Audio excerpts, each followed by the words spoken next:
All right, welcome back, everybody. My name's Token D Rock here with another video.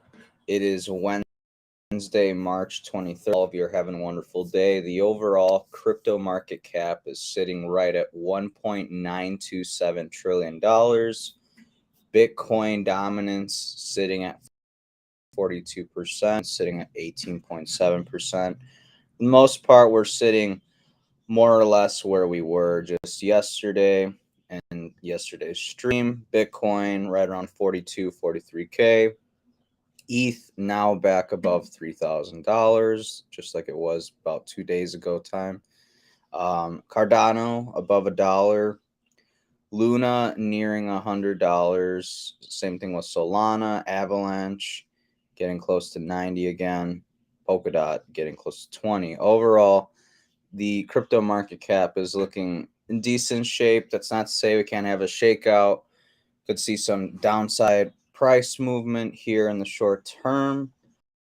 Looking at the 1 minute chart for Bitcoin, we did see some indicators via the RSI bands that can see here that Bitcoin is overbought.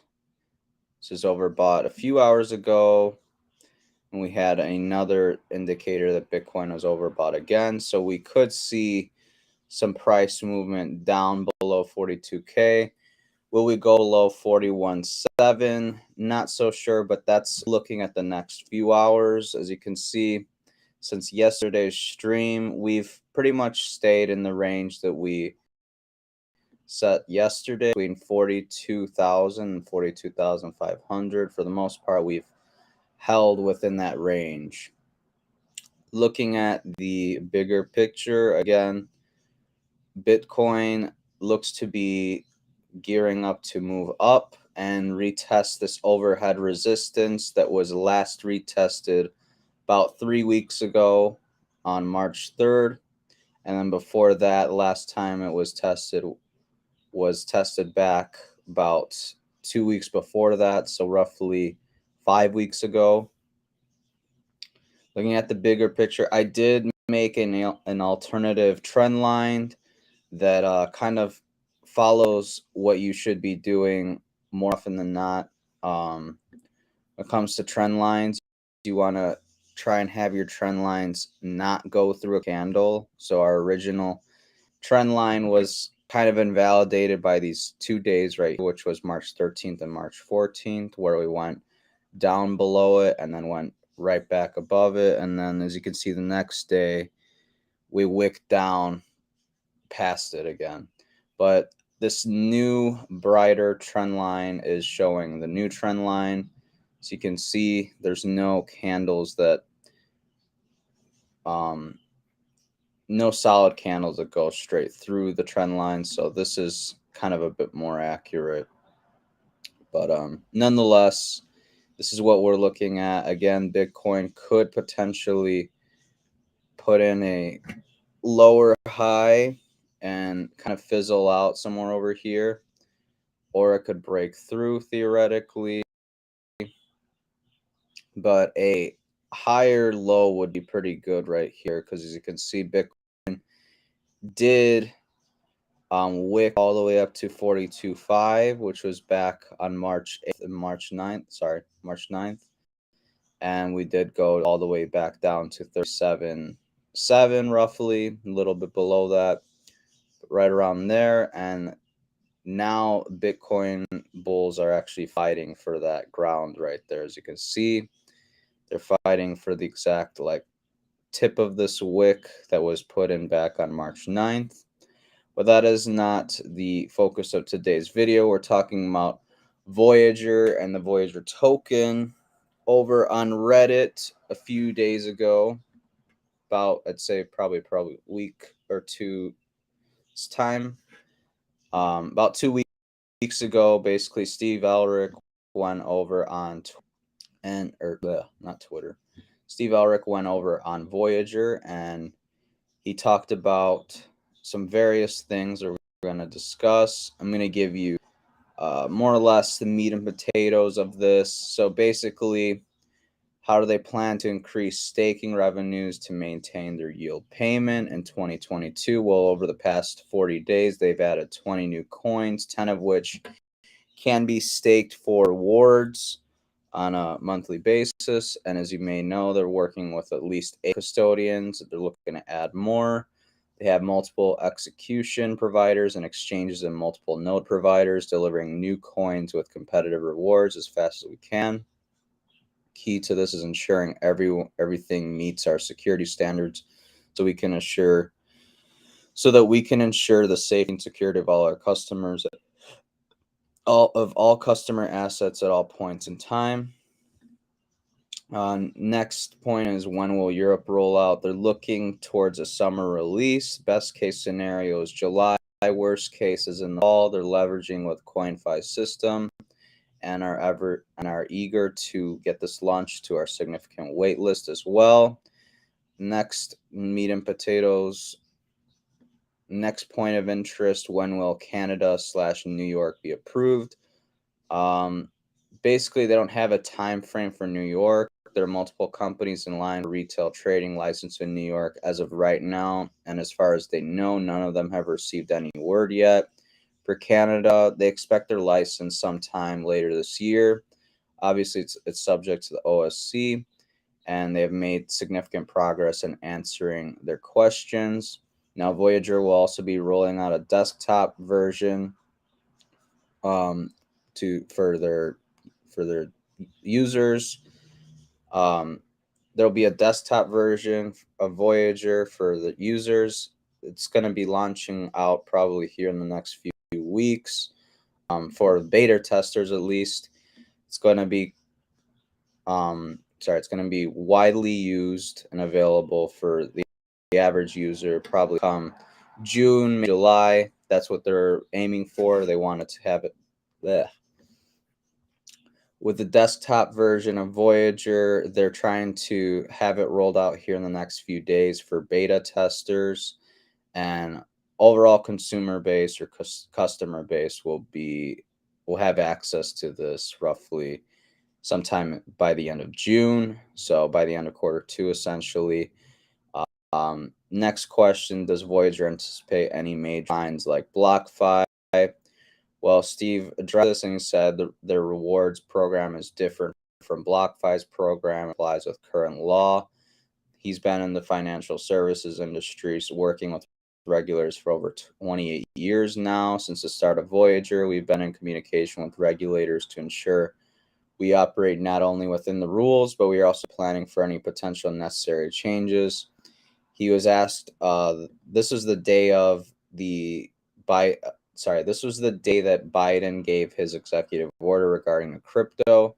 So Steve was asked, how does he feel about the executive order issued that day of the AMA? It's a shining moment for the crypto industry. It shows that the White House is looking for thoughtful regulation and recognize the impact blockchain technology can have on the future. We're looking forward to seeing what comes out of this. It's definitely a turning point. How's the uplisting to Nasdaq process going? If you look at the climate for fintech stocks in the market right now, it might not be the ideal time for us to list on Nasdaq. We're well in the process, and we think we'll be in a position to move quickly when it's best for Voyager and our shareholders. Next, we've got talks about VLP 2.0 plans, whether there's going to be new tiers, features, and what are some of the catalysts? What are some of the catalysts to get the price of the Voyager token higher? They've taken in a lot of feedback. They're expanding the loyalty program, and they believe one of their goals with the 2.0, one of their goals with VLP 2.0 is increase participation in the program. We believe in order to do that, we have to deliver opportunities for people to be rewarded with VGX tokens for simple day-to-day activities on the Voyager platform, like setting up direct deposit, using their debit card, reaching certain trading milestones, etc. So they're expanding from 3 tiers to 5, and they're adding new categories of rewards. The first new tier will start at 50 VGX.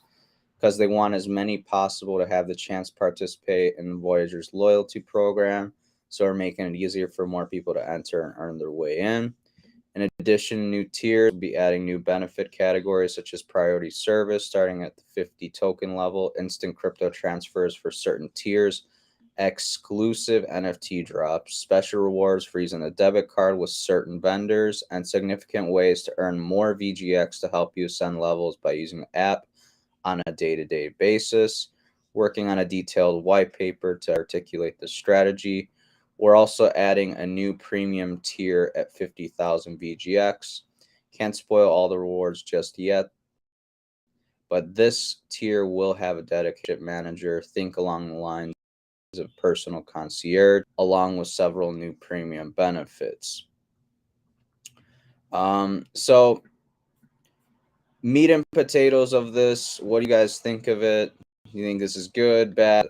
I like the direction for the most the Voyager's heading in. I like the idea that they're expanding the Voyager loyalty program. I think 3 tiers was a bit underwhelming to say the least, and a bit difficult to hop in, especially if you just want to see what the program's about. 500 was a pretty high threshold. I like that they are lowering the threshold when it comes to this. One thing I do not like, though, is that they're adding a higher tier because, as I've discussed in previous videos, there's only going to be so many people that can have, say, 20,000 VGX. And now that the highest tier is 50,000 VGX, it's going to be even a smaller circle of people that are able to accumulate enough tokens to be in that tier.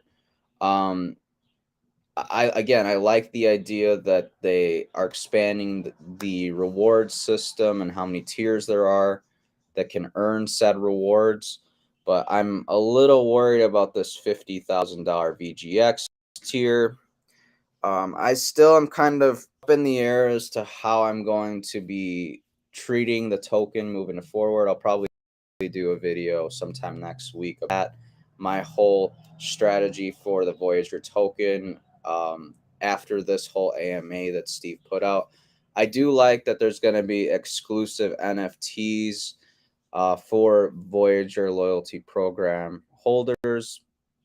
Special rewards for using a debit card with certain vendors. Maybe you get X amount of percent back in USDC for shopping at, say, I don't know, Nike, because, like, for example, at the Chase, I have a Chase debit card, for example, and they have promotions where you can log onto the app, you press, you activate the promo, you go shop at the store, and you get X amount of cash back. Maybe we'll see something like that with the Voyager loyalty program, but maybe they'll pay you in USDC, or maybe they'll pay you in VGX.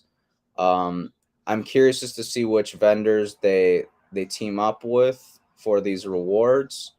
I'm very interested to see if they allow us to basically deposit checks onto the platform itself and earn VGX that way, or do we have to have direct deposit?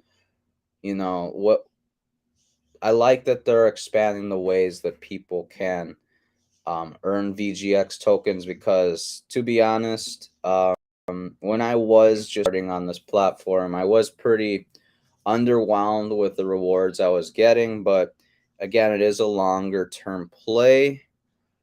So for the time being, I was like, all right, this is fine. I'm cool with just earning a few VGX a month. This will get better with time. We'll get rewarded for more activities that we do on this app every day. So overall, I'm pretty content with this AMA, and I do agree with Steve. I do think that they're not going to be slapped on the wrist nearly as badly as BlockFi was, because the way BlockFi was earning their money was via loans and stuff, while Voyager makes most of its money via the spreads. So again, if you guys don't know what that means, if a crypto is listed, say Bitcoin is listed for $40,000 on the screen, but when you go to buy it, it says it's 40,100 or 40,150. That's the spread that they're making money off of. So there's that. You're not always guaranteed the best price of Voyager, but you get rewarded for your trades in VGX as long as you're part of the Voyager loyalty program. And the difference between that spread is what you get paid in Voyager loyalty program. And sorry, the spread between the quoted price that they're going to give you and the price that you actually get is what you get paid out in VGX every month as crypto back rewards.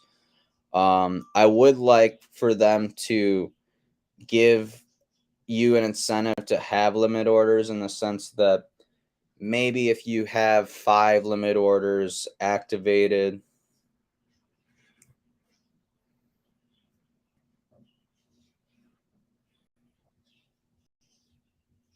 where is it?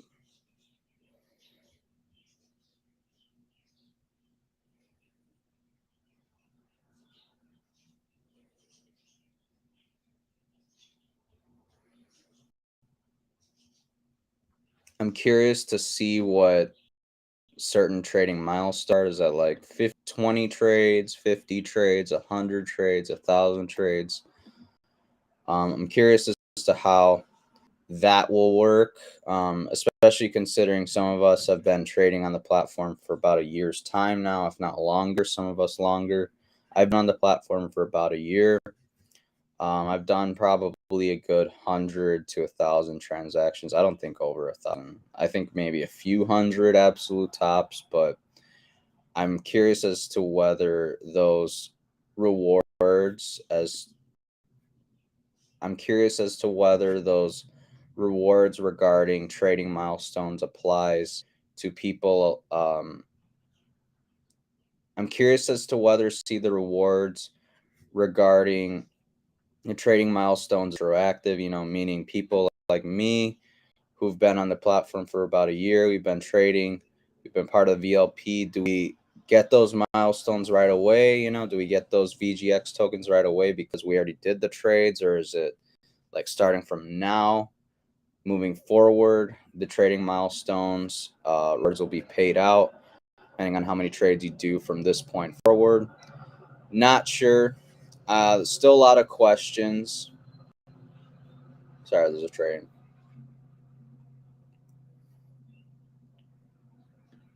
Not sure as to how they're going to do that, whether it's going to be retroactive or not. I sure hope it is, because I would like some free VGX while it is at the low price of what, $1.80, $1.90. Let's look it up.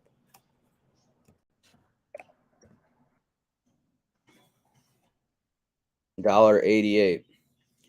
Come a long way, you guys, from where we were just about a month ago. Voyager token was sitting right around $1.30.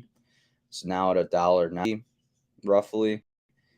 Like I've said in many other streams, I'm planning to accumulate this token probably up until it hits about $3. I might stop at 250, who knows, but for the time being, I plan to accumulate this coin or this token under $3. I plan to layer in heavily under $2 to bring my dollar cost average down, because as I've shown you guys many times, I bought this token last year for as high as I believe like $5, $6. So dollar cost average is still above $2.50. I believe it's sitting right around 260 a token, but if we can bring that average down to roughly $2, that would be ideal. But yeah, I'm looking to accumulate VGX token for the next pullbacks. Same thing with Bitcoin and ETH. Those are the main tokens I'm going to focus on. But I'll make another video next week as to how this kind of affects my investing strategy with Voyager token, because it definitely does affect my outlook, say in a 5 to 10 year time span, because that's kind of the time horizon I'm looking at with crypto. I'm looking at a 5 to 10 year. time horizon. Some of these cryptos will be long and gone in 3 years' time. Lord willing, they pop off. I can take profits and stuff like that. But we'll have to see, you guys.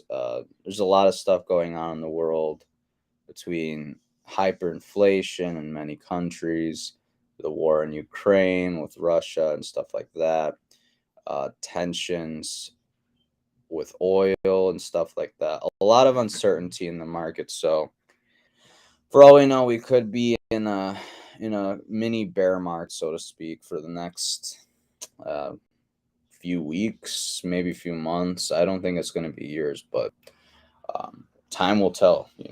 No one knows what no one knows what the future has in store for us. So just got to take it one day at a time.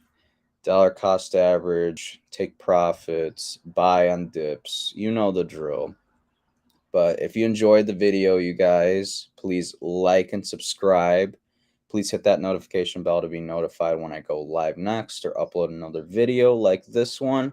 Got some links down below in the description box for you to check out. Earn some passive income on the crypto you're hodling, long-term and short-term, while you still can. Over on Celsius, get trading and earn some rewards on the crypto via Voyager app.